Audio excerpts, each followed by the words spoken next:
Good morning, good morning. The time for convening has arrived. The Senate will come to order. At this time, I'll ask the senator from the 6th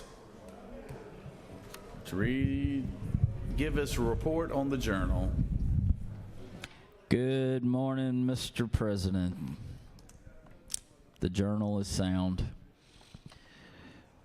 Mr. President, we got some great pages here today with some very challenging names. But I did a little practicing, so we're going to see how I do.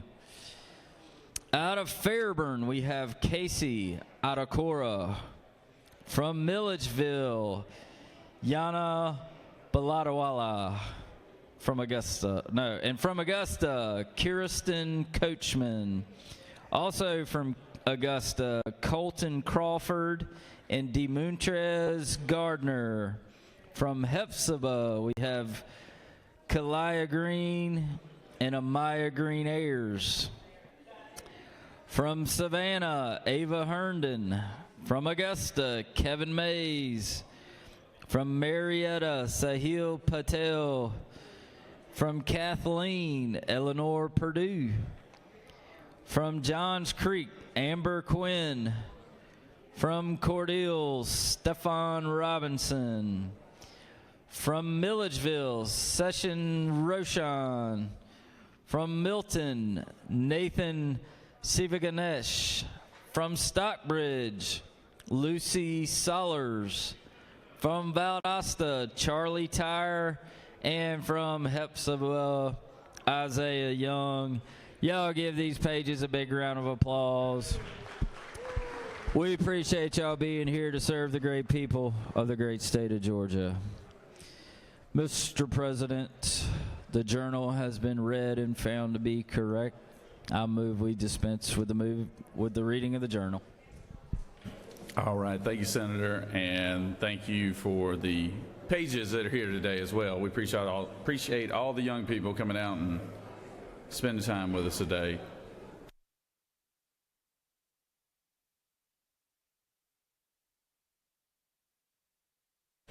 Is there objection to the dispensing of the reading of the journal?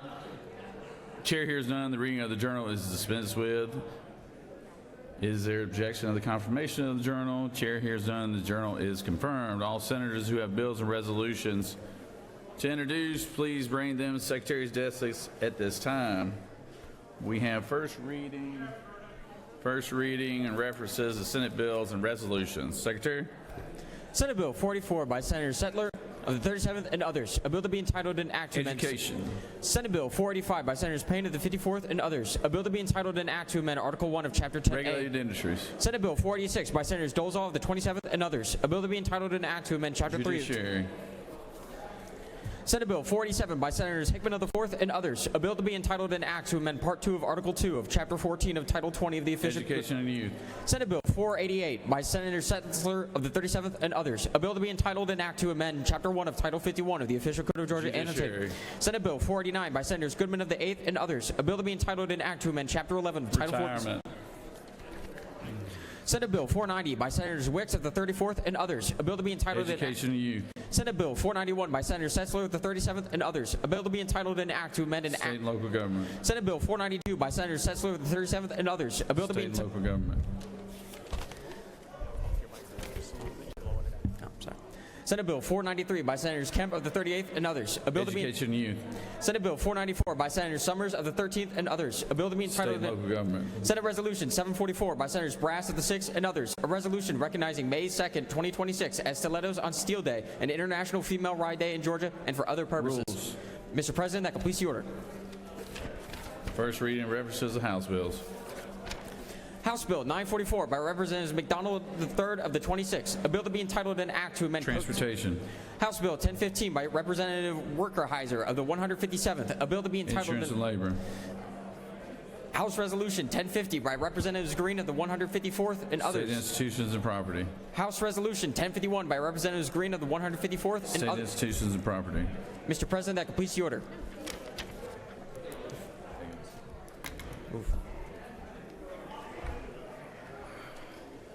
Secretary read reports of standing committees.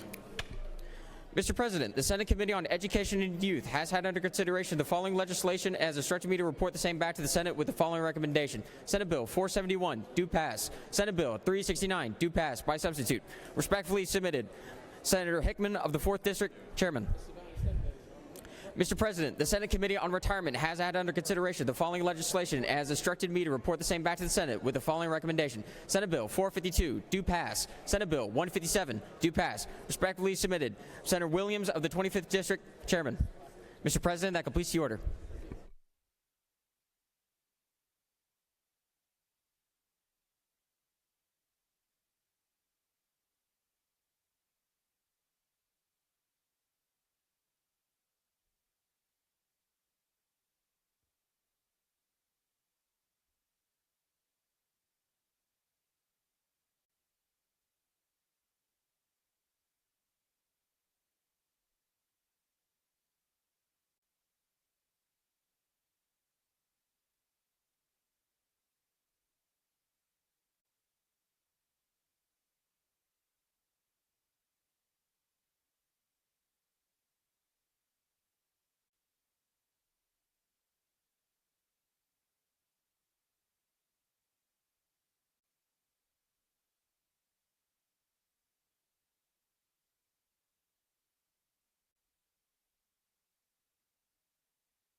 Secretary will read bills and resolutions for the second time. Senate Bill 437 by Senator Dixon of the 45th and others.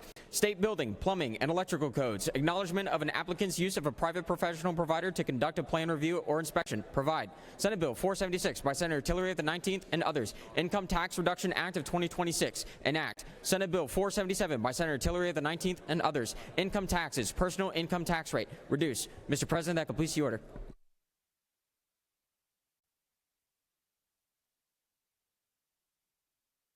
It is now time for the morning roll call. Are there any motions to excuse? Recognize the Senator from the 7th. Recognize the Senator from the 31st.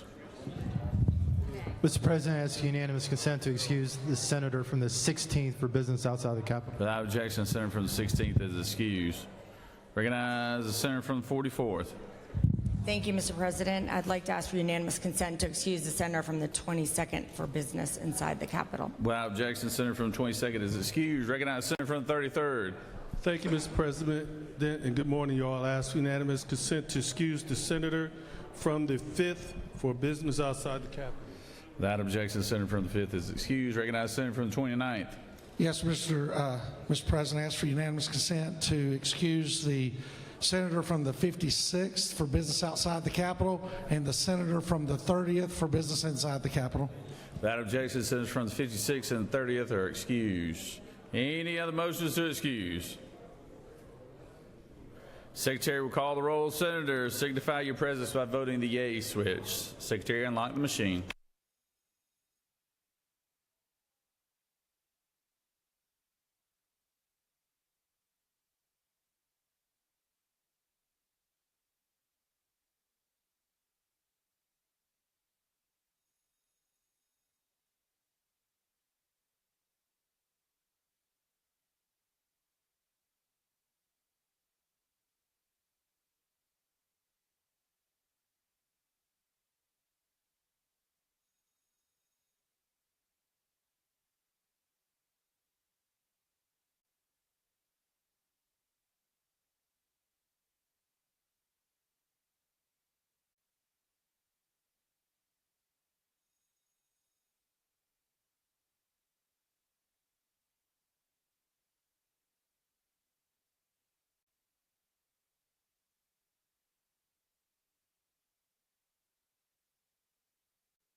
It is now time for our message of the day, and to lead us in our Pledge of Allegiance and introduce our pastor of the day is the Senator from the 32nd. Senator? Thank you, Mr. President. Please join me as we honor our flag. I pledge allegiance to the flag of the United States of America and to the republic for which it stands, one nation, under God, indivisible, with liberty and justice for all. Now the Georgia flag. I pledge allegiance to the Georgia flag, to the principles for which it stands, wisdom, justice, moderation, and courage. Thank you, colleagues. You may have noticed that today's National Guard Day, and you'll hear more about that in a little bit. But I want to introduce you to our chaplain of the day, Colonel John Pirtle IV. He is a native Atlantan, and he currently lives in Canton, and he is the pastor at Christ Covenant Church. But in addition to that, he has more than one job. He's a chaplain for the Army National Guard, and he's also a chaplain for the Cherokee County Sheriff's Office. He is a self-professed history and English nerd, and he teaches at the college level, and he's done that at many colleges, but currently he teaches at the University of West Georgia. He's married, has 2 kids, 1 grandkid, and I won't take up any more time. Please meet Colonel Reverend Pirtle. Thank you, ma'am. Good morning, everybody. Thank you for the opportunity to speak to you briefly. Just wanted to speak to you on the theme of victory. Regardless of your lane, I'm probably confident in saying that you are concerned with victory from your lane. I want to read a text to you from the Old Testament book of Deuteronomy. In Deuteronomy chapter 20, verses 1 through 4, this is what the word of the Lord says there. When you go out to war against your enemies and see horses and chariots and an army larger than your own, you shall not be afraid of them, for the Lord your God is with you, who brought you up out of the land of Egypt. And when you draw near to the battle, the priest shall come forward and speak to the people, and say to them, Hear, O Israel, today you are drawing near for battle against your enemies. Let not your heart faint. Do not fear or panic or be in dread of them. For the Lord your God is he who goes with you to fight for you against your enemies to give you the victory. To give you the victory. 2 questions for you this morning. What's your initial reaction or gut instinct when you have a battle on your hands? And secondly, what does Scripture say about where the Christian's reliance should be? In the passage above from Deuteronomy chapter 20, God is instructing the leader of the people, the shepherd, the pastor, if you will, Moses. And he's instructing Moses about the theme of warfare and upon what footing and what grounding we should enter into combat. God knows all things, and he knows all people through and through. But God teaches Moses some fundamentals about whom and what to rely upon when facing battles. And in verse 1 of that text from Deuteronomy 20, the first thing that God instructs Moses is, Fear not. Fear not, you shall not be afraid of them. The second thing that Moses says there, or that God says to Moses, God teaches Moses why he is not to fear. It comes right there in verse 1, For the Lord your God is with you. I would assume in your lane that you may enter these halls some days, and you might never express it verbally, but you might think, what ground am I standing upon? What is a sure footing? Don't ever forget, if you're a believer, the Lord your God is with you. Third thing that God instructs Moses there is he says it is God who grants the victory. Verse 4 says, For the Lord your God is he who goes with you to fight for you against your enemies to give you the victory. So if I could just leave you with one thought this morning, I have no idea of where each of you is in terms of your spiritual state, but I know wherever you are, spiritual warfare is inevitable. In the New Covenant, in the New Testament letter of Ephesians, Paul writes this, For we do not wrestle against flesh and blood, but against the rulers, against the authorities, against the cosmic powers over the present darkness, against the spiritual forces of evil in the heavenly places. But if you are in Christ, victory belongs to the Lord. Keep short accounts with the Lord. Work hard and trust God with the results. Is it okay if I pray for you? Father, I thank you for the opportunity to be your minister for your gospel. No moralism, no secular humanism, no system exists that reconciles us sinners to you, but only through the person and work of Christ Jesus there is hope. Lord, I lift these, your servants, before you today and in the days to come, and I pray that you shape them with acute minds and characters that reflect the image of God that they all bear. Again, I thank you for this time, and I pray for Christ's glory. Amen.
It is always a pleasure to have and recognize our doctors of the day.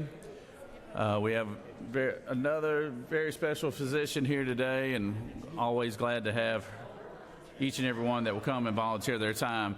To introduce our doc of the day, I'll recognize the senator from the 14th to introduce our doc of the day.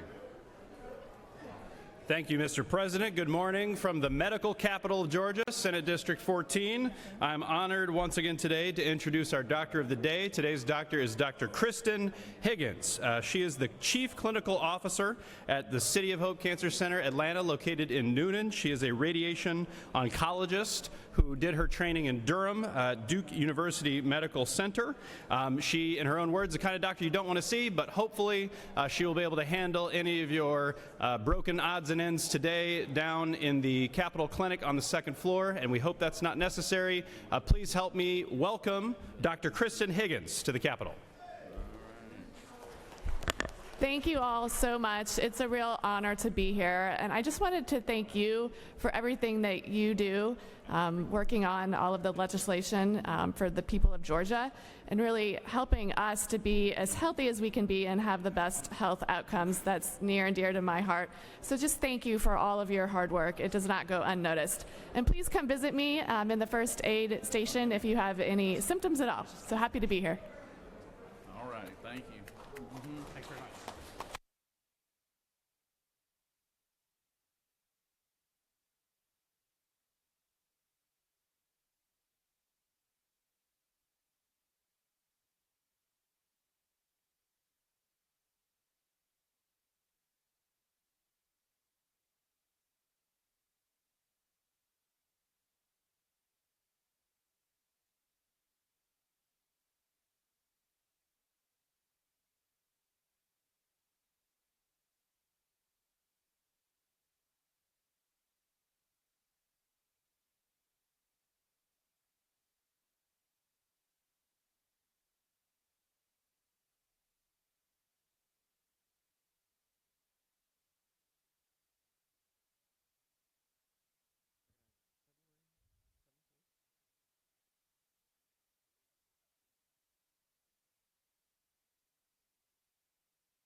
We have some very special guests from CHOA here today. Secretary, read the resolution. Senate Resolution 642 by Senators Parent of the 44th and others. A resolution recognizing February 7th through the 14th, 2026 as Congenital Heart Defect Awareness Week at the state capitol and for other purposes. Whereas over 1 million families across America face the challenges and hardships of raising children with congenital heart defects. Each year, approximately 40,000 babies are born in the United States with these conditions.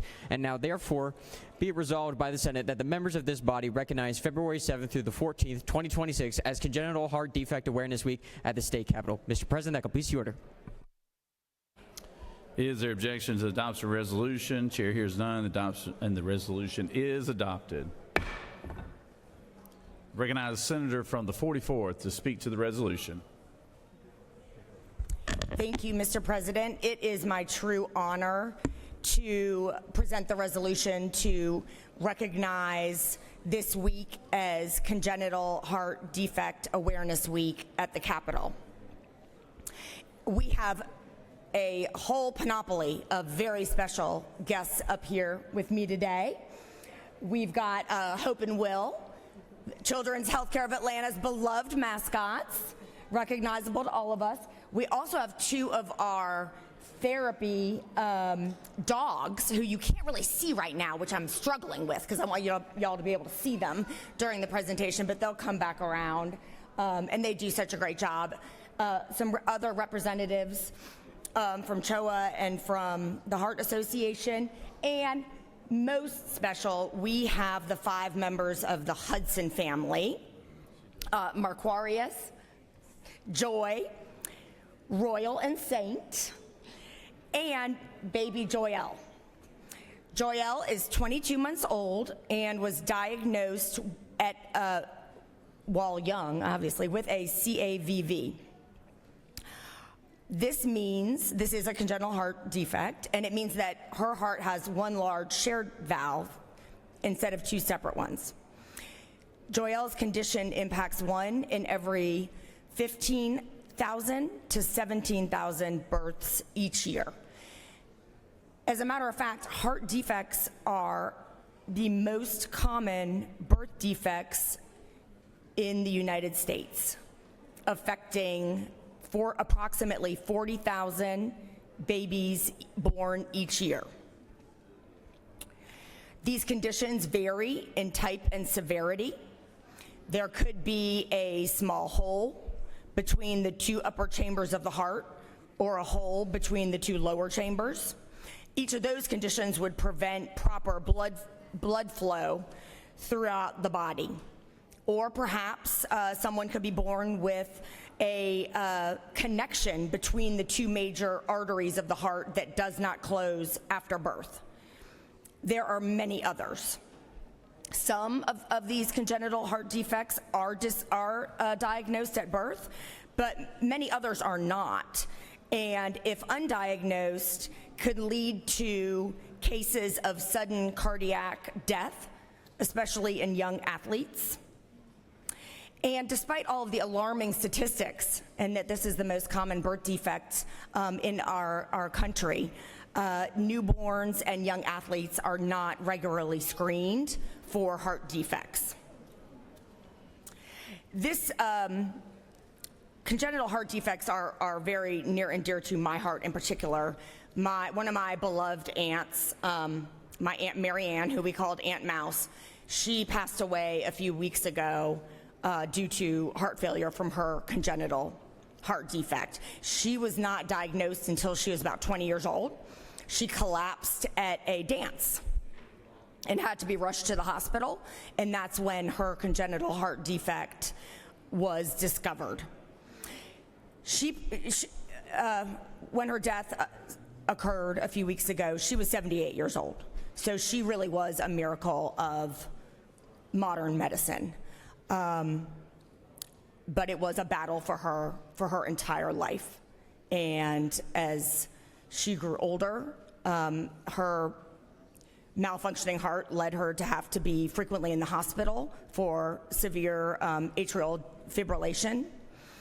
And her failure of her heart to pump blood efficiently meant that that fluid built up, would have severe buildup in her body, and her feet, for example, would be swollen and red because her heart simply could not pump her blood through her body. But she was one of the lucky ones, and there are so many like Joelle, like young athletes who may collapse at fall football pre-training season that we often read about, who are not as lucky. And we need to have more work to do to help all of these patients. My aunt's story actually has a really wonderful silver lining. Were it not for this condition, she may never have met my uncle. He was a hospital orderly when at 20 she collapsed and was rushed to the hospital. He said, "Oh, this new patient who came in is pretty cute." And that was it, and they were married for 55 years. Yeah. So love and care go a long way, but we can do better as a body to try to catch and prevent congenital heart defects. The lifelong care needed for these patients is also a reason that I have filed SB 481, which would cover heart and lung transplants under Medicaid. We're actually the only state that has the capabilities to do those transplants where they are not covered under Medicaid. And this is a bipartisan issue that many are talking about and that I'm working on with Piedmont, Emory, and the Medical Association of Georgia. So just putting in a plug for that while we talk about these defects. I really want to thank the Hudson family and all the other advocates who are up here. We've got some other young patients. Please give them a round of applause. Yeah. Yay! Hi! Who are all here Yeah, if y'all haven't looked at this little cutie who's standing up and waving at you, you really have to.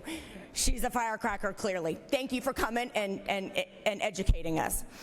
And thank you to all of these special guests and always to Children's Healthcare of Atlanta, which does a tremendous job. Thank you, Mr. President.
We have some more very special guests here today, and to Secretary read the resolution, and then I'll introduce the senator to introduce our friends here. Senate Resolution 640 by Senators Ginn of the 47th and others. A resolution recognizing family and consumer sciences and for other purposes. Whereas family and consumer sciences is a comprehensive body of research, knowledge, and skills and helps make people make informed decisions about their well-being, relationships, and resources to achieve their optimal quality of life. And whereas family and consumer science professionals with unique focus on families, work, and their interrelationships empower individuals and families to manage the challenges of living and working in a diverse global society. Now, therefore, be it resolved by the Senate that the members of this body recognize the affiliates, communities, and other entities within family and consumer sciences and support and facilitate the development of implementation of national, state, and local intervention strategies to sustain family and consumer sciences in the current and economic education environment. Mr. President, that completes the order.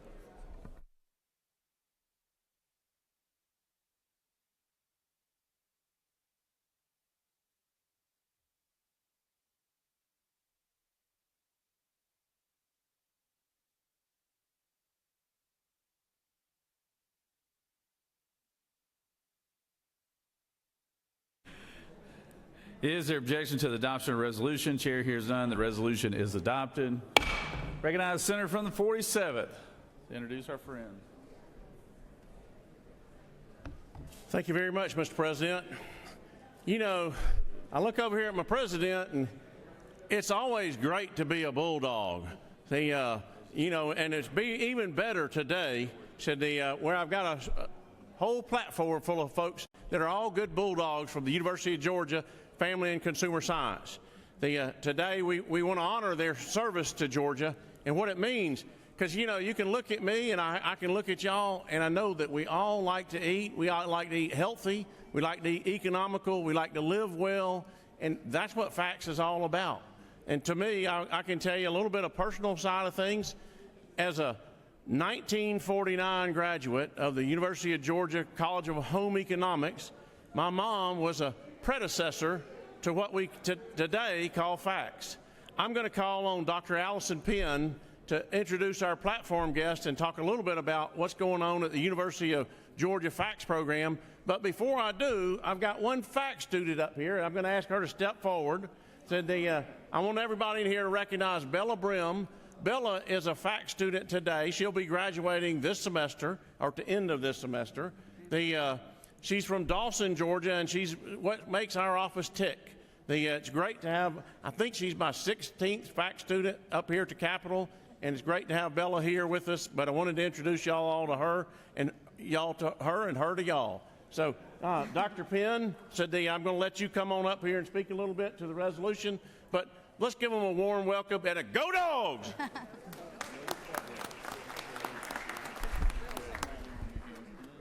Good morning.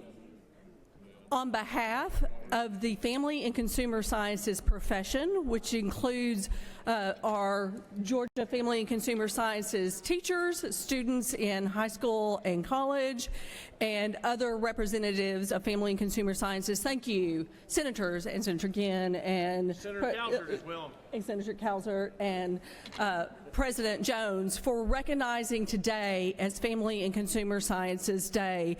We are extremely proud of this profession, and I do want to take advantage of the opportunity to introduce the individuals who are behind me. So I would like to introduce Dr. Carmen Peterson to the University of Georgia. She is representing the Georgia Association of Family and Consumer Sciences.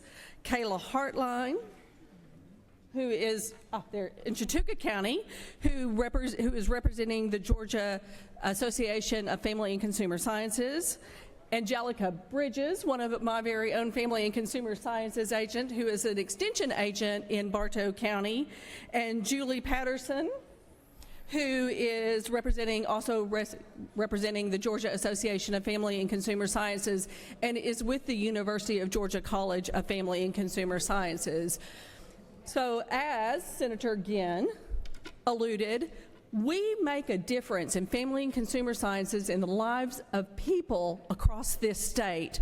We train the workforce and we educate individuals about how to lead a better life and how to make better decisions so that they have a good quality of life.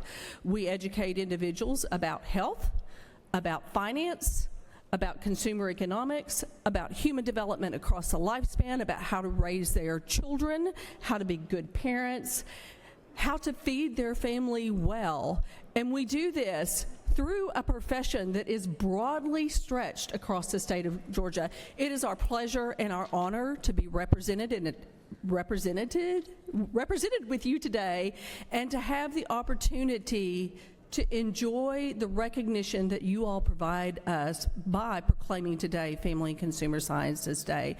Thank you very much for this privilege. I do also want to recognize our Family and Consumer Sciences intern, Bella, who has done an amazing job today. Thank you very much for the honor.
All right, we've got some very special members of the law enforcement family here with us today. Secretary, read the caption. Senate Resolution 566 by Senators Albers of the 56th and others. A resolution recognizing February 11th, 2026 as Police Chiefs and Head of Law Enforcement Agencies Recognition Day at the Capitol and for other purposes. Whereas the Georgia Association of Chiefs of Police is an organization of honorable men and women dedicated to the preservation of life and property of Georgia citizens in a professional and ethical manner. And whereas these brave law enforcement leaders provide public service above and beyond the call of duty, often at great personal risk and tremendous sacrifice, not only to themselves but also to their families. Now therefore be it resolved by the Senate that the members of this body recognize February 11th, 2026 as Police Chiefs and Head of Law Enforcement Agencies Recognition Day at the Capitol. Mr. President, that completes the order. Is there objection to the adoption of the resolution? Chair hears none, and the resolution is adopted. Recognize the senator from the 29th to introduce our special guest. Thank you, Mr. President. Colleagues, I stand up here today for our distinguished senator from the 56th to recognize the men and women that represent the police officers throughout the state of Georgia. We see a lot of good men and women out every day in their cars, patrolling neighborhoods, taking care of businesses, and serving and protecting. They are extremely professional and well trained. They would not be without great leadership. And the men and women behind me represent that great leadership. And now I would like to introduce to you from Albany State University, Police Chief Allen. Thank you. Thank you.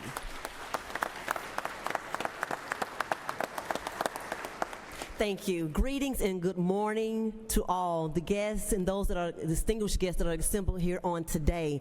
On behalf of GACP, it is an honor to stand before you on today. We really appreciate your support for GACP, but we also want to ask you to continue to keep our law enforcement men and women in blue and their families in prayer, especially for those who have lost loved ones in the line of duty. Thank you for supporting GACP as we continue to move the needle and support the state of Georgia. May God continue to bless you all and the state of Georgia. Thank you.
Obviously, it is National Guard Day here at the Capitol. We always love to see our men and women in service visit us today, and we're very glad to have them here in the chamber.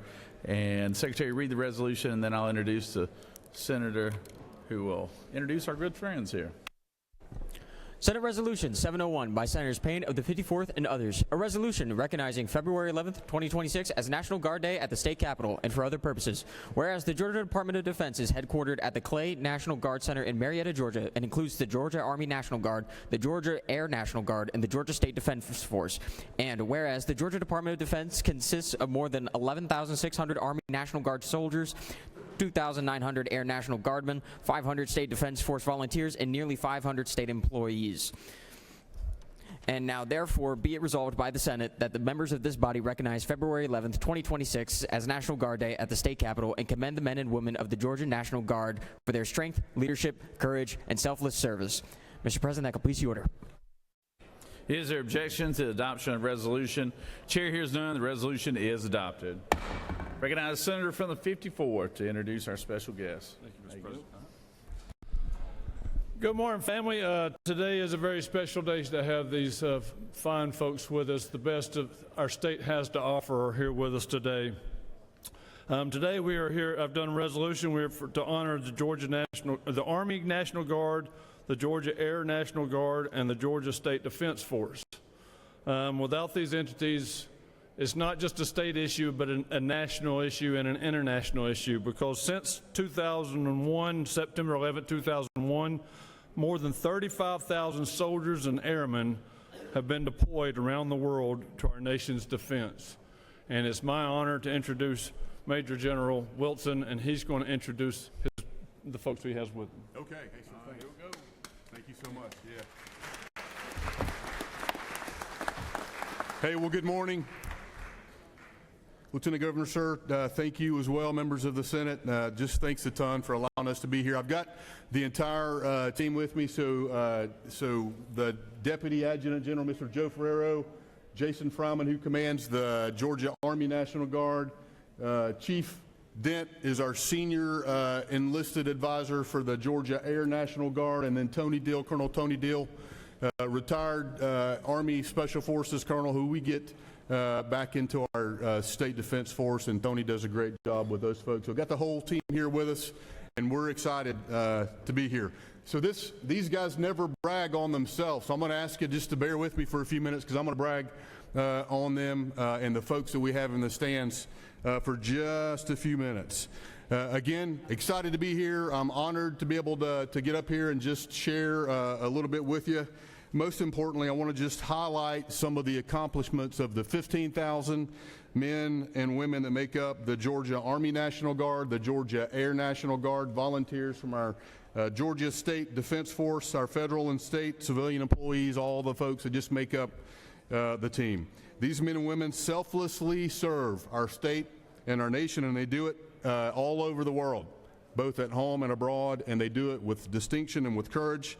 Now, I'm a little biased, but we have the best National Guard out of the 54 states, territories, and the District of Columbia. The leaders standing here with me this morning routinely receive national level recognition. Recently, the Georgia Army National Guard was selected as 2025's Best National Guard Headquarters by the Association of the United States Army. It's okay to clap. It's a big deal for these guys, yeah.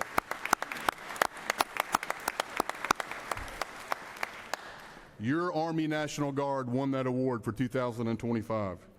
Additionally, the Georgia Air National Guard has received the Air and Space Force Operational Excellence Award for the last 3 out of 5 years, and that's certainly a big deal as well. As the primary combat reserve of both the Army and the Air Force, we're more globally engaged than ever. As I stand here this morning, we have soldiers and airmen that are all over the world.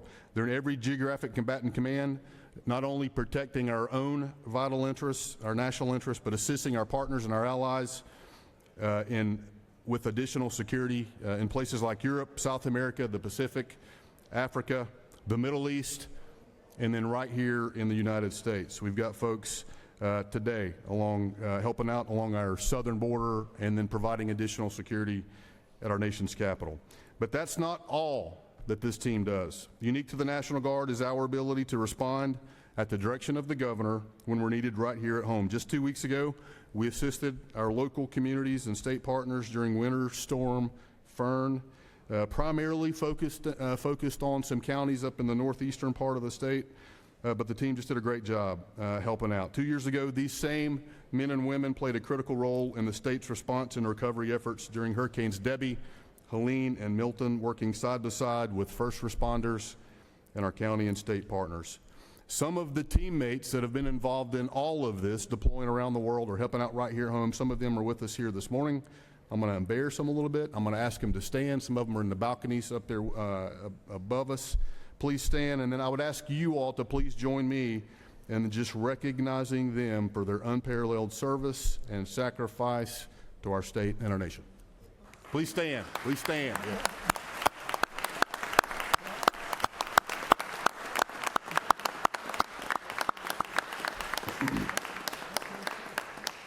Hey, I'm happy to report to you this morning, too, and this doesn't happen in every state, but I'm happy to report to you that your National Guard is fully manned. The Georgia Army National Guard finished 2025 at almost 140% of the mission that was given to them by the National Guard. They put more recruits into our formations than any other state did out of the 54. At the same time, the Georgia Air National Guard had their strongest recruiting year in 2.5 decades, strongest recruiting year in 25 years. And both General Fryman and Major General Crumbley, who couldn't be here today, they're doing all of this while continuing to successfully transform their formations to meet emerging missions and requirements. The Georgia National Guard continues to be selected to receive new force structure as both the Army and the Air Force execute the largest transformation and modernization efforts in almost 40 years. And just like Governor Kemp and you all have worked tirelessly to make Georgia the best state in the nation to do business, we're working hard to make Georgia and the Georgia National Guard the best place for new missions and new opportunities for our soldiers and our airmen. These new units will give our state added capability and added capacity for the Joint Force and for stuff that might happen right here at home. They'll keep the Georgia National Guard at the forefront of readiness modernization and lethality for decades to come. Finally, because of the actions of this legislative body, because of the actions of you all through the years, we've been able to successfully renovate and modernize lots of our facilities, lots of our armories across the state. Most of these facilities were constructed in the 1950s and the 1960s. This very much needed initiative, which was made possible with the support of Governor Kemp, and again, you all, it allows us to combine state and federal funds to match them to complete all of these projects. At the end of this year, at the end of 2026, 6 years into this initiative, we're going to complete renovations on 30 of our armories. We're also working closely with our local and state leaders, some of you in here this morning, to explore the possibility of building brand new armories in our state as well, where these opportunities, when and where these opportunities show themselves. So thank you all for your continued support with both of these efforts. In closing, it's certainly not lost on us that one of the most important components of our continued success, though, is you all. It's the support that we get from this body. It's the support that we get from the citizens of this great state. So thank you for all that you're doing and all that I know that you're going to continue to do for our soldiers, our airmen, their families, and the civilians that make up our team. As we navigate 2026, I want you to just rest assured that we're well equipped. Your National Guard is well equipped to successfully meet any challenge that lies ahead. Georgians should continue to take great pride in knowing that the Georgia National Guard is always ready and always there. Sir, thank you so much for giving me a few minutes this morning. Absolutely. Yep.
Recognize Senator from the 15th. And ask for unanimous consent to excuse the senator from the 50th. Without objection, the Senator from the 50th is excused. Thank you, Senator.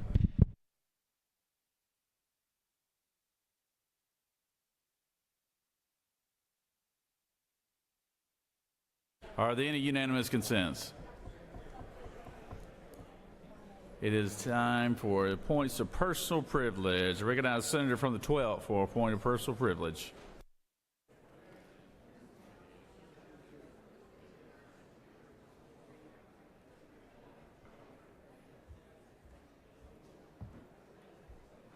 Thank you, Mr. President. Colleagues, it is an honor to serve District 12 in Southwest Georgia. There are a total of 13 counties that I represent. This morning, one of those counties, Dougherty County, is being represented by some of the finest individuals in the world. And they are very special, and I'm very privileged to represent them. Our mayor, Albany Mayor Bo Durr, would you just raise your hand and say good morning? Who's also related to Senator Cardin Summers, Senator from the 13th, I'm sorry. Our Dougherty County Chairman, Reverend Lorenzo Hurd, Chairman Hurd. Our 2026 Chair for the Albany Chamber, which is Adam Hutchins. And our wonderful, the interim of the Chamber, Matt Reed, who is also the CEO of Georgia CEO. And I'm so thankful and so proud to represent these individuals from Southwest Georgia. If you would just give them a round of applause, say good morning. Thank you. Thank you, Mr. President. I yield the will. Thank you, Senator. Always glad to have our friends from Southwest Georgia here today. And they are well represented with the Senator from the 12th up here fighting for me every day. We appreciate y'all being here. Thank y'all very much. We have some other special guests here. One of our largest employers are here today. We don't have a resolution, but when I heard that they were here today, I was like, well, we need to recognize them here. So, Senator from 29th, come on up. We got very special guests. Our friends with Kia are here today. Let's give Kia a big round of applause here for being here today. So, I know we have their leadership here. We have the former Congressman Drew Ferguson is here today. So he was smart. He got out of politics. So, anyways, I'm going to call on the senator from the 29th and to introduce our special guest. Colleagues, when we talk about creating jobs in Georgia, and when we talk about Kia, we're just not talking about jobs, we're talking about generational impact on the state of Georgia. And I am so proud to represent this great company and the thousands of men and women that it employs. And I'm honored to introduce to you Mr. Stuart Countess, the CEO of Kia. Thank you, Senator. I want to say thank you from Kia.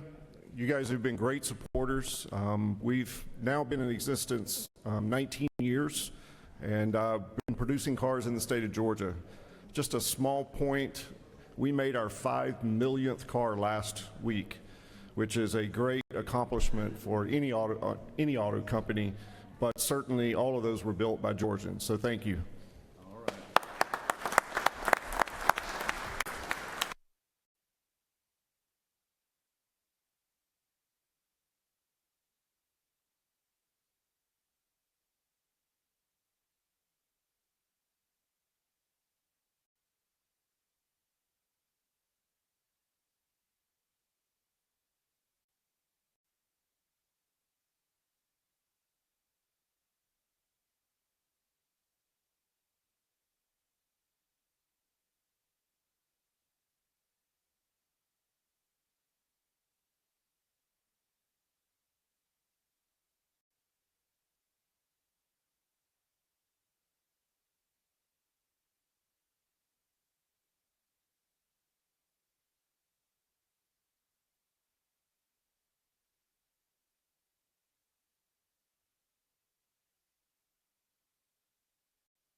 Recognize the senator from Crisp County.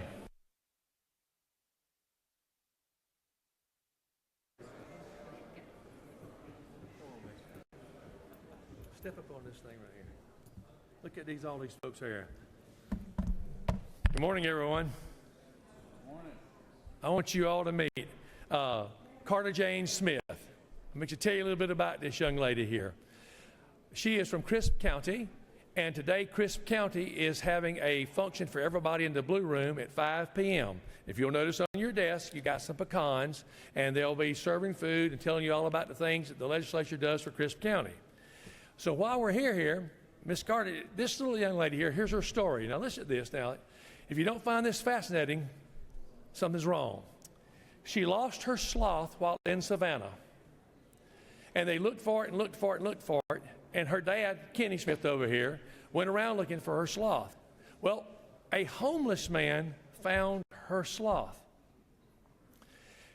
The homeless man returned it to him because everybody in Savannah knew there was somebody that Carter was looking for her sloth. When she got her sloth back, they put it online. It went viral. People started saying, well, they'll donate money to buy another sloth, or they'll do this, this, and another. All this money she raised, she decided she was going to donate it to homeless. So she wrote a book, The Sloth Goes to Savannah. Is that not incredible? Is that not incredible? And she wrote this little book, guys. I'm telling you, she wrote this little book. The homeless man now that found the sloth, her parents got in touch with him and got him moved to a facility in Macon, Georgia, and he's now having a facility and getting his rehabilitation, and it's an amazing story. Absolutely amazing story. And I mentioned this to the Lieutenant Governor, and Lieutenant Governor said, wait just a minute. This young lady deserves a proclamation. So the Lieutenant Governor got a proclamation together for you, and he's right here behind us here, and he got this for you today. So he wants you to have this, and I'll give this to you and your mom and dad. We'll get a picture with him in just a minute. But guys, this is what it's all about. Amen? This is what it's all about. Thank you so very much. Thanks to Mom and Dad over here. Thank you all. And please come to the Crisp County thing at 5 o'clock, and you can meet her today. All right, outstanding. That's outstanding news. Thank you so much, Senator, for sharing that, and congratulations to the parents for doing such a wonderful job with their daughter. What a wonderful little lady, and what a wonderful story. So we're so appreciative of having them here. Let's give them another round of applause here.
Recognize the Senator from the 22nd for a point of personal privilege.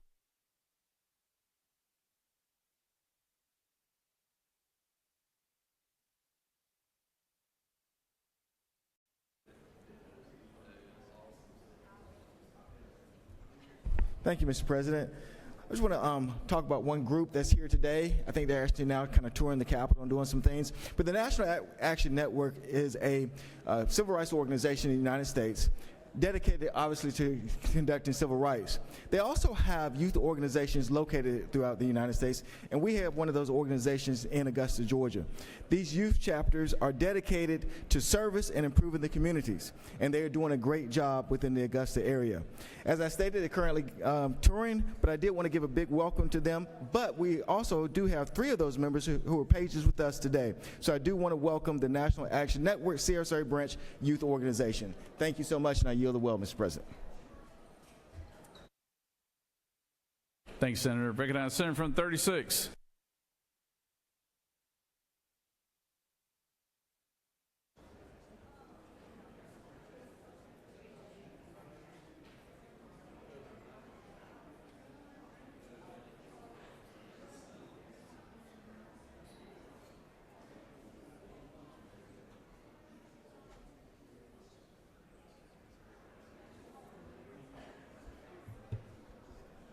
Thank you, Mr. President, colleagues.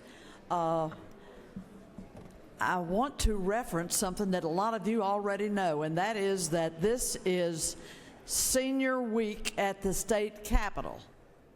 Let's hear it for our seniors. And that today,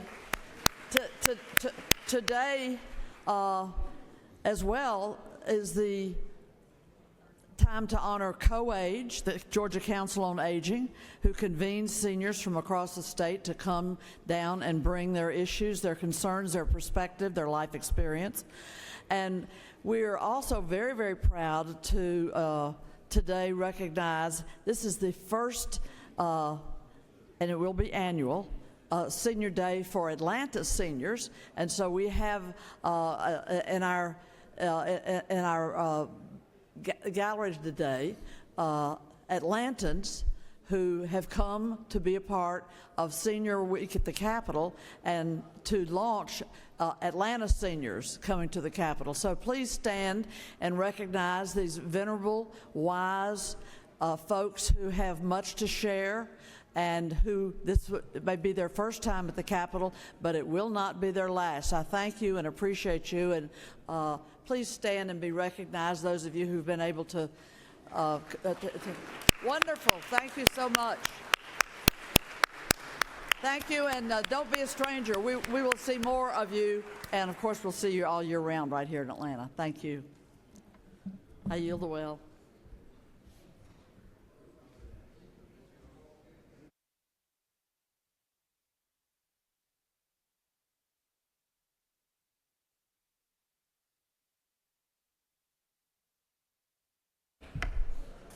Thank you, Senator, for recognizing our seniors there, and appreciate that. Recognize Senator from the 48th for appointed personal privilege.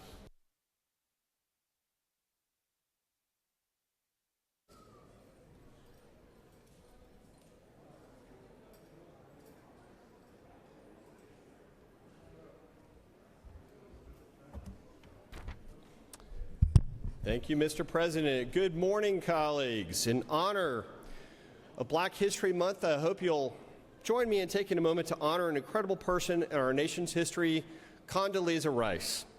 Condi was born in Birmingham, Alabama, and at age 15 entered the University of Denver, where she initially majored in music, considering a career as a concert pianist. However, she found her calling and instead focused her study on international relations, ultimately earning a master's in economics from Notre Dame and a doctorate of international relations from the University of Denver. In 1986, she started her career in service to this nation and was appointed as a special assistant to the Joint Chiefs of Staff on Nuclear Energy under Ronald Reagan. During the administration of President George H.W. Bush, she was the director for Soviet and Eastern European Affairs for the National Security Council and was a special assistant to the president. In 2001, she was appointed as National Security Advisor by President Bush and succeeded Colin Powell as Secretary of State in 2005. Serving with distinction in the wake of 9/11 and the height of the global war on terror, she worked actively to promote human rights in Iran and organized allied efforts to curtail North Korean nuclear weapons. She was, in her time, the highest-ranking African American in the executive branch, overseeing the administration's foreign and national security policy during a time of great global turmoil and significant threats to our nation. One of the most fascinating stories of her time in office was a chance encounter with our current director of the Senate Press Office, a story which he would love to share if you would gladly take him offline to do so. After leaving office in 2009, Rice returned to Stanford, where she served as an assistant professor of political science and as provost prior to her career as Secretary of State.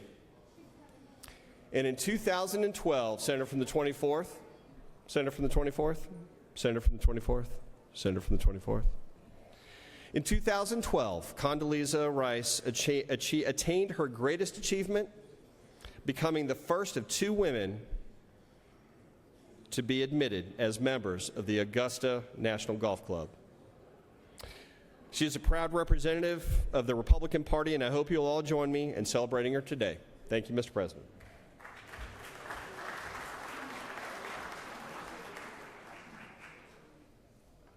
Recognize the Senator from the 7th.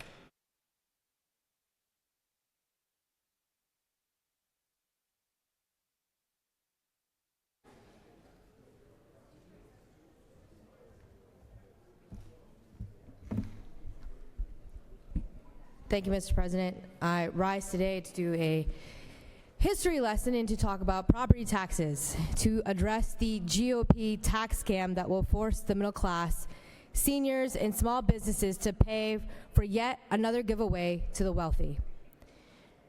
I also rise to discuss the majority's victory lap on their property tax scam. Let's remind people of a few facts. Number 1, Democrats have not controlled this chamber since 2003. Number 2, Republicans have controlled both this chamber and the governor's mansion since that time and have held a trifecta since 2005. That's unified Republican control of Georgia for 23 years. Now, over those 23 years, Republicans have underfunded our public schools year after year. And upon taking control in 2003, the new majority licked their lips at the possibility of stripping money out of our schools. And underfund them they did, to the tune of $1.5 billion by the end of the Perdue administration. It's not just us saying this. Let's look at what Georgia Trend magazine said in 2009. Local school boards have been forced to increase their property taxes to make up for these state cuts. And several boards are taxing at the maximum level and can't go any higher to deal with growing enrollments. And it's not just current Democratic electeds. Our House friend from the 33rd, who chairs House Regulated Industries, had this to say about the Perdue administration. The administration refers to these as austerity cuts. But as I have said for the past 6 years, there's nothing austere about shifting a constitutional responsibility from one level of government to another. That's a Republican speaking out about Republican policy. And as we know, it's gotten even worse. Between 2010 and 2014, Republicans underfunded our education formula by $1 billion per year. And in 2026, cuts continue rising with no end in sight. The fixed costs of our schools are skyrocketing, even with enrollment declining. In July, school districts' costs for employees enrolled in the state health benefit plan will increase 8% per member per month. And for non-certified employees, it's even worse. The state stopped paying the employer share of their health insurance costs in 2012. After causing soaring property taxes for decades, Republicans now blame Democrats for one vote taken last week. I was always taught leadership means the buck stops with the people in charge. The majority reminds us that we should blame everyone except the folks who have run this state for 23 years. They think that an election year scam will distract us, but that's not how we've ended up with sky-high property taxes and school districts decimated from 20-plus years of underfunding. So when they tell us we can't trust their numbers, we have decades of evidence showing us we shouldn't trust one thing they say. Don't fall for the scam this time. It's going to raise your grocery bills, bankrupt your small businesses, and raise taxes on seniors. The scheme is simple. a few dollars in the front pocket while they pick your wallet out of the back. Suddenly, you funded another handout to rich people.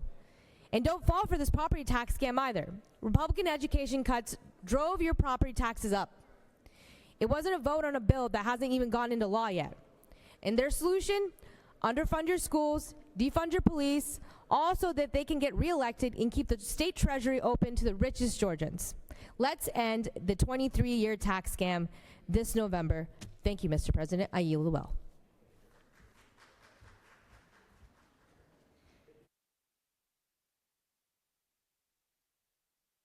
Recognize the senator from the 2nd.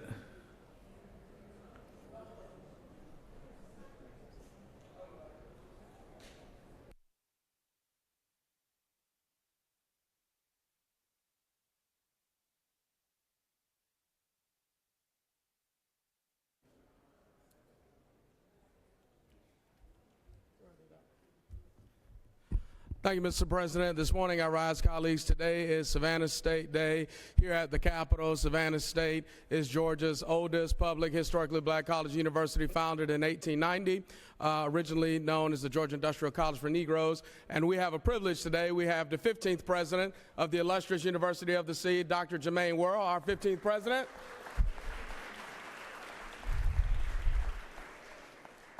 And I would also be remiss if I did not acknowledge senators, the senator from the 2nd and the senator from the 1st and the senator from the 4th, whom I work with in our local delegation to help accomplish that. And Mr. President, we're very grateful for you for working to help us restore the College of Education. I believe I have some students here in the gallery with me, if y'all would wave your hands, from the illustrious University by the Sea. And I'd like to recognize one of our alumni, Captain Christopher Black with Georgia State Patrols, an alumni of Savannah State University. Y'all see him walking around the Capitol, so Savannah State is all throughout Georgia, and we appreciate all the support for everything we do. And we have a motto at the University by the Sea. Our first president, President Wright, said, "Tell them we are rising." And with that, I yield the well.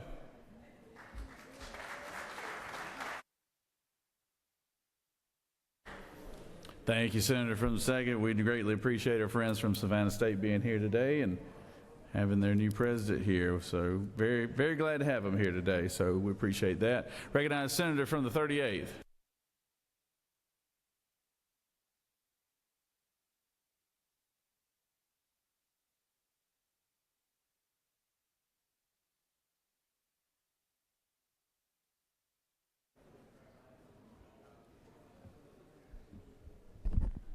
Thank you, Mr. President. Colleagues, during Black History Month, we do more than remember names and dates. We remember the courage it took to change the course of the state and reflect on the responsibility that we carry to move that work forward. It is a profound honor to stand in this chamber as a member of the Georgia State Senate and to represent the people of District 38. Each day I walk into this building, I'm reminded that this seat is not just simply holding this seat for this time. It belongs to a lineage of leaders who believed that progress was possible even when the odds said otherwise. And in 1962, Senator Leroy Johnson became the first African American elected to the Georgia General Assembly since Reconstruction. He was not just a legislator, he was a trailblazer, a strategist, and a steady voice during one of the most defining periods in our nation's history. He advised young leaders like Julian Bond during their Rich's department store sit-ins. He fought for justice both inside the courtroom and alongside communities demanding dignity and equality. From Morehouse College to Atlanta University to North Carolina Central University, he prepared himself not just for a career, but for service. And today, I sit in that very seat that is shaped by courage and dignity and fight. That truth truly humbles me, because Black history is not just a chapter that has closed, it's living history and a living story that we continue to live today. Written in the choices we make, the policies we pass, and the courage we show when it matters most. That same determination broke barriers in 1962, but it also guides us today. That same faith that opened doors must push us to widen them even further so that every child, every family, and every community in Georgia sees themselves reflected in the opportunities that we all have in this chamber today. I stand here aware that I walk in the footsteps of giants, and I honor that legacy not by looking backwards alone, but by working forward with integrity, with compassion, and with an unwavering belief that this body can absolutely be a force for good. During this Black History Month, may we remember that history does not ask us to be perfect. It asks us to be brave. And we may leave this chamber each day committed to building a Georgia that lives up to the promise of those Leroy Johnsons that sat in these seats before us. The ones who fought hard to make change real and make the reality for all of us to be able to walk into these doors every day and serve the people of Georgia. And I just want to take a second to share this book. He actually happens to be in here. I walked into my office the other day and this book was sitting on my desk. And the other night, we were at a Brotherhood Smoke, and it was shared to us, you all need to read this book, Return of the King. And so we're looking it up like, oh, what's this book about? And it was shared that this book is actually about Senator Leroy Johnson. And I'm going to share a little bit that's in this book. It shares that Atlanta had been courting and landing professional sports teams in football, basketball, and baseball since the end of 1968. An influential state politician, Leroy Johnson, Georgia's first Black state senator since Reconstruction, was determined to help Ali return after his exile. The state had no boxing commission to prevent Ali from fighting there, so Johnson made it his mission for Ali to make a comeback in Georgia. Ali's opponent would be Jerry Query, the top heavyweight contender, and more important, a white man who had spoken out against Ali's objection to the war. So I want to just publicly thank the senator from the 35th for recognizing that I sit in Senator Leroy Johnson's seat and for buying me this book. And I just truly hope that we one day will have books that are written about the impact that we have in this great state.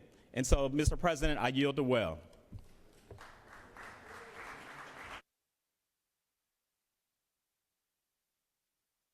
Recognize the senator from the 42nd.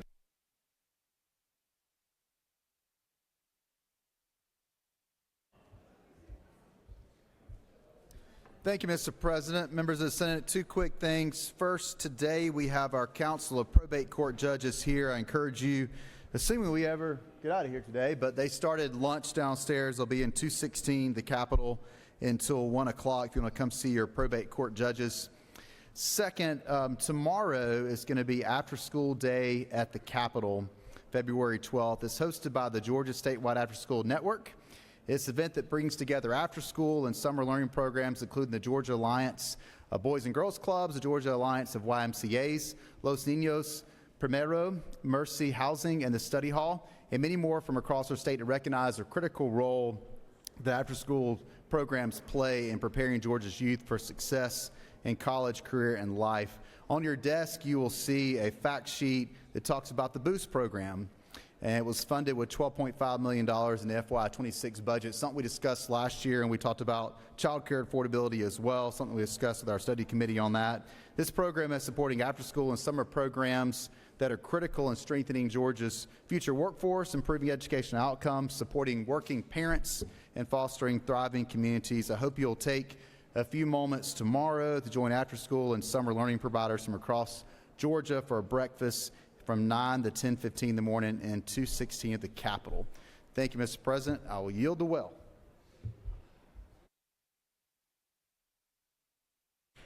Recognize Senator from the 43rd.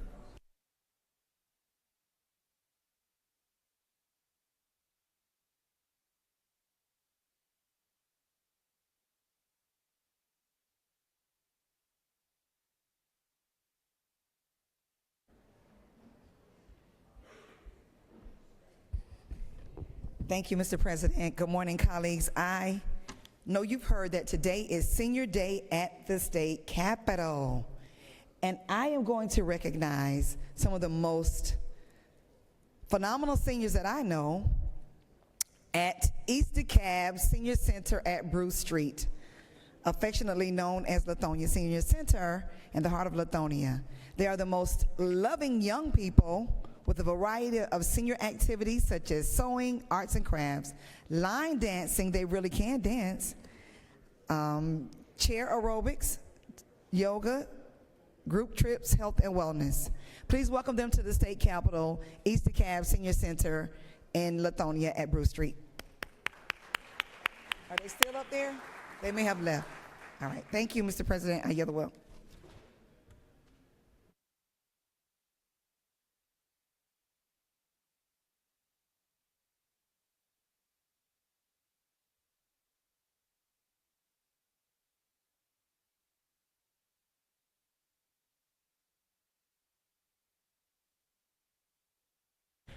Recognize the senator from the 8th, the blueberry farmer himself.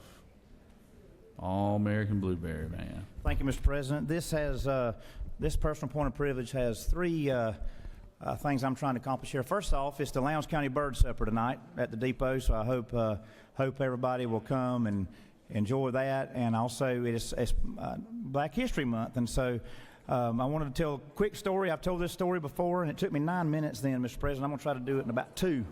But Ozzie Davis was born, Kent Davis, my wife's great-grandfather, wanted to build a railroad. This is before the advent of trucking, and they built the Waycross and Western Railroad, and he hired a gentleman by the name of Kent Davis to build that railroad. And this was 1915, and Kent Davis was a black man. And there were a lot of folks that, there were some folks back then that, times being what they were, didn't appreciate that. But he and my wife's great-grandfather, they didn't pay any attention to that. And Kent Davis was the foreman that built that railroad, 42 miles long. And 2 years later, Ozzie Davis was born in Cogdale, Georgia, right there at our farm.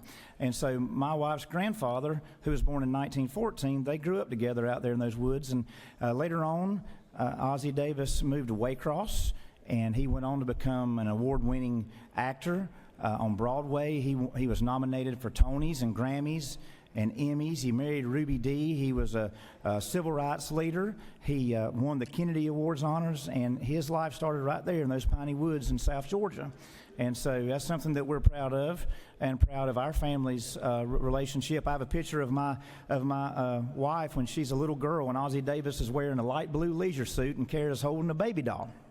And so we're proud of that. And with him being from Waycross, I have my group here from Leadership Waycross. Will y'all stand up, please? And if y'all will, give them a round of applause. So we appreciate y'all being here today. And Mr. President, thank you for allowing me the opportunity to recognize them and talk about Ozzie Davis and remind everyone about the Bird Supper. So thank y'all, Mr. President. I yield the well. All right, Senator. The Bird Supper is always good. It's always good. Glad to have them. We were on the local Lowndes County radio station this morning too, right? We had them up here broadcasting live. Good folks. Any other senator wish to speak on a point of personal privilege? You have before you a consent calendar of privilege resolutions. Does any senator wish to remove a resolution from the consent calendar? Is there objection to the adoption of the resolution on the consent calendar? Chair hears none. The resolutions on the consent calendar are adopted.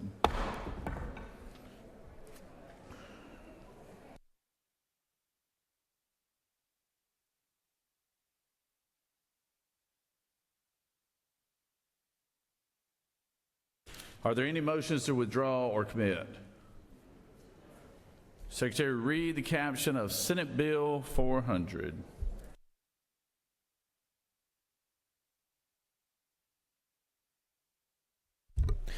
Senate Bill 400 by Senator Burns of the 23rd and others. A bill to be entitled an act to amend Part 1A of Article 7 of Chapter 3 of Title 20 of the Official Code of Georgia annotated relating to non-public post-secondary educational institutions so as to prohibit unaccredited institutions from offering degrees, to require certain institutions to participate in the Tuition Guarantee Trust Fund, and to provide how such institutions may participate, to provide for indemnification, to provide for definitions, to provide for related matters, to repeal conflicting laws, and for other purposes. The Senate Committee on, Mr. President, the Senate Committee on Higher Education recommends that this bill do pass by substitute. Senator Hickman, Chairman. Mr. President, the Senate Committee on Higher Education offers the following substitute to Senate Bill 400, a bill to be entitled An Act to Amend Part 1A of Article 7 of Chapter 3 of Title 20 of the Official Code of Georgia annotated, relating to non-public post-secondary educational institutions so as to prohibit unaccredited institutions from offering degrees and for other purposes. Mr. President, that completes the order.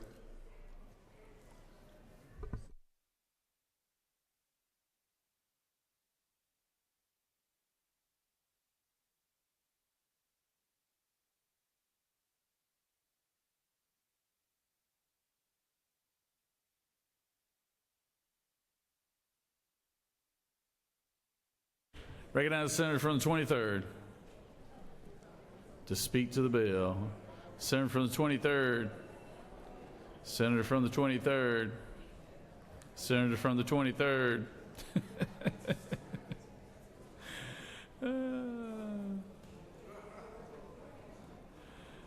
Senator Bueller.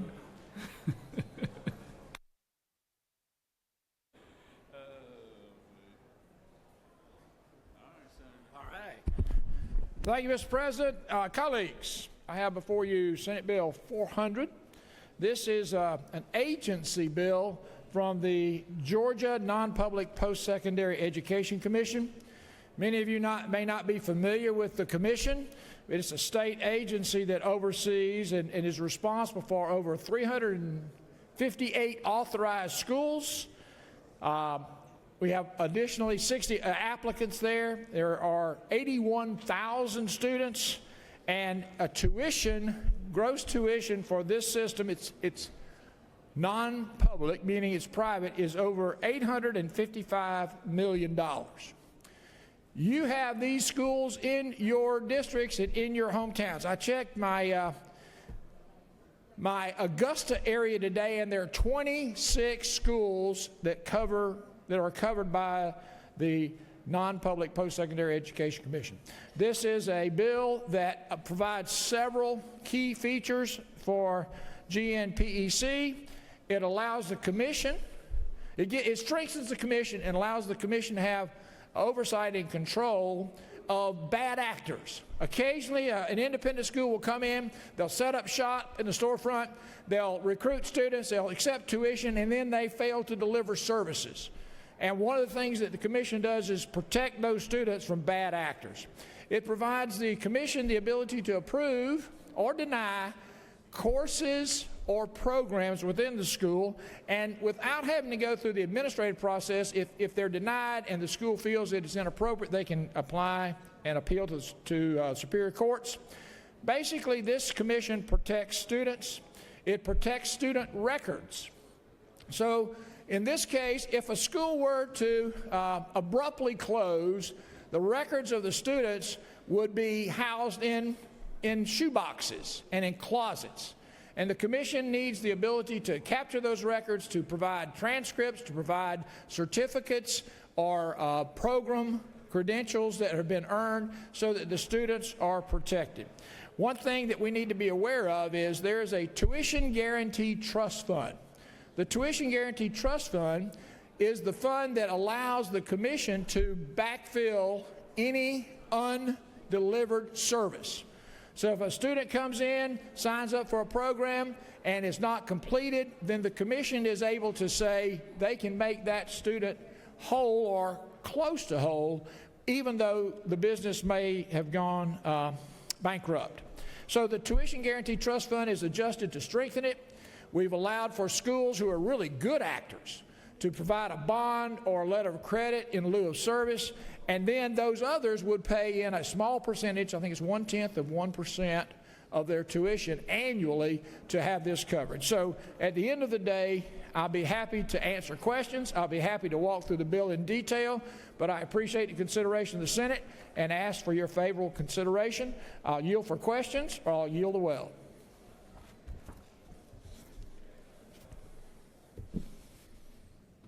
Thank you, Mr. President. I yield the well.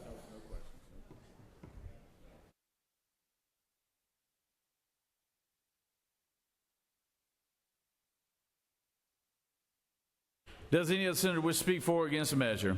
Chair hears none. Is there objection to the previous question being ordered? Chair hears none. The previous question is ordered. Question is on the adoption of the committee substitute. Is there objection to the adoption of the committee substitute?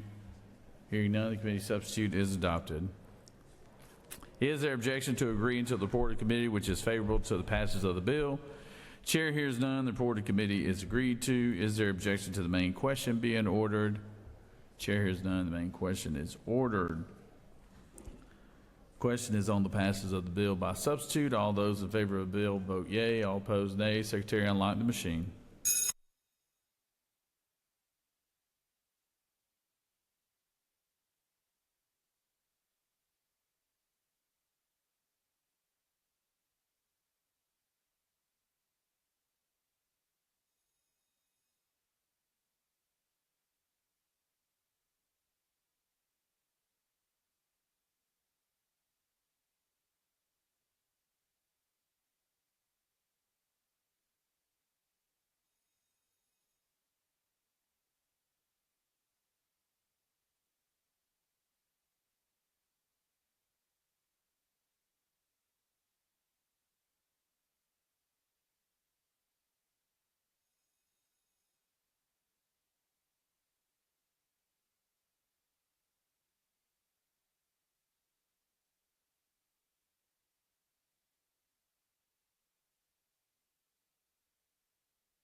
On the passage of the bill, the yeas are 48 and nays are 1. This bill, having received the requisite constitutional majority, is therefore passed by substitute.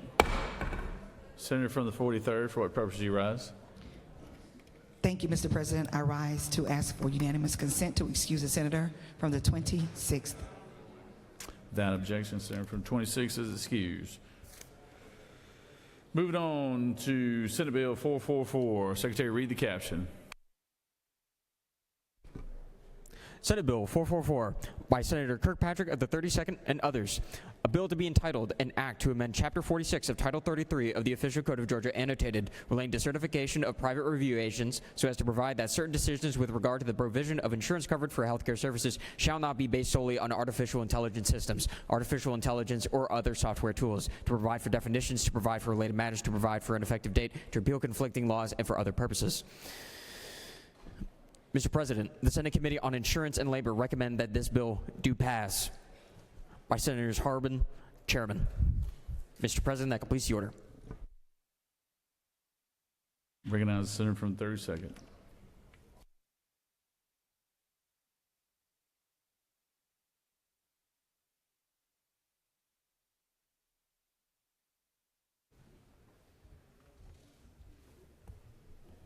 Thank you, Mr. President. This bill protects patients. We've passed a number of bills on prior authorization of medical treatments over the years, and that's required by insurance companies many times before they'll approve the treatment that your doctor orders. This bill recognizes the important role played by artificial intelligence in this process now and in the future. However, the bill specifies that there must be a human clinical peer in the process before an adverse determination is made. I'll be happy to take any questions. You have no questions, Senator. Thank you. I yield. Would any senator wish to speak for or against the measure? Chair hears none. Is there objection to the previous question being ordered? Chair hears none. The previous question is ordered. Is there objection to agreeing to a report of committee which is favorable to the passage of the bill? The report of committee is agreed to. No objection. Is there objection to the main question being ordered? Chair hears none. The main question is ordered. The question is on the passage of the bill. All those in favor of the bill vote yea. All opposed nay. Secretary, unlock the machine.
On the passage of the bill, the yeas are 49, the nays are 0, and this bill, having received a requisite constitutional majority, is therefore passed. Secretary, read the caption, SB 398. Senate Bill 398 by Senators Hatchett of the 50th and others. A bill to be entitled an act to amend Part 1 of Article 3 of Chapter 11 of Title 16 of the Official Code of Georgia, annotated, relating to wiretapping, eavesdropping, surveillance, and related offenses, so as to establish criminal offenses of virtual peeping, to prohibit the use of a generative artificial intelligence system to generate images of individuals with the knowledge that such generation was without authorization or consent, to provide for penalties, to provide for an exception, to provide for definitions, to provide for related matters, to provide for an effective date and applicability, to repeal conflicting laws, and for other purposes. Mr. President, the Senate Committee on Judiciary recommends that this bill do pass by substitute. Senator Strickland, Chairman. Mr. President, that completes the order. I recognize the senator from the 29th. Mr. President, I move that the Senate table SB 398.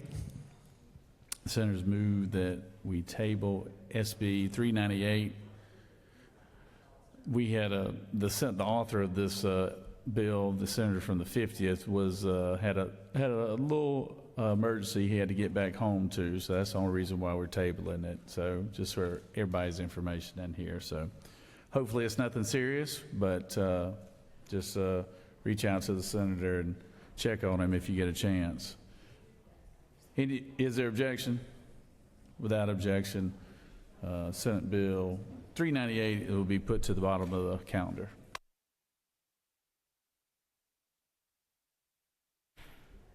Recognize the Majority Leader for a motion.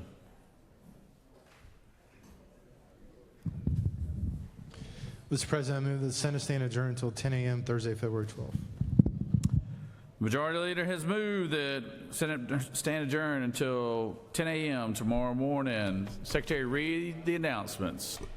The Rules Committee will meet upon adjournment in room 450 of the Capitol. The Appropriations, Transport, and Transportation Subcommittee will meet in room 450 of the Capitol at 1 p.m. The Finance Committee will meet in room Mezzanine 1 at 3 p.m. The Health and Human Services Committee will meet in room 450 of the Capitol at 4 p.m. Mr. President, that completes the order. Senator from the 20th, the Pro Tem, you have a announcement? Floor is yours. Ladies and gentlemen, the hunger strike is over. We got through our business relatively quickly today, so we are going to provide you with lunch. It's going to be Gusto, 12:15 in the ante room. All right, thank you. Enjoy. Recognize the senator from the 29th.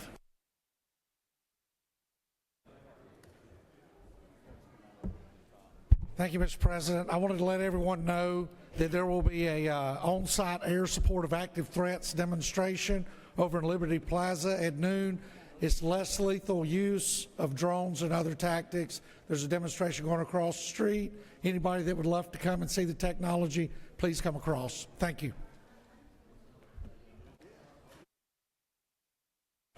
Any more announcements? No more announcements. All right. Majority Leader has moved. The Senate stand adjourned tomorrow morning, 10 a.m. All those in favor of the motion signify by saying aye.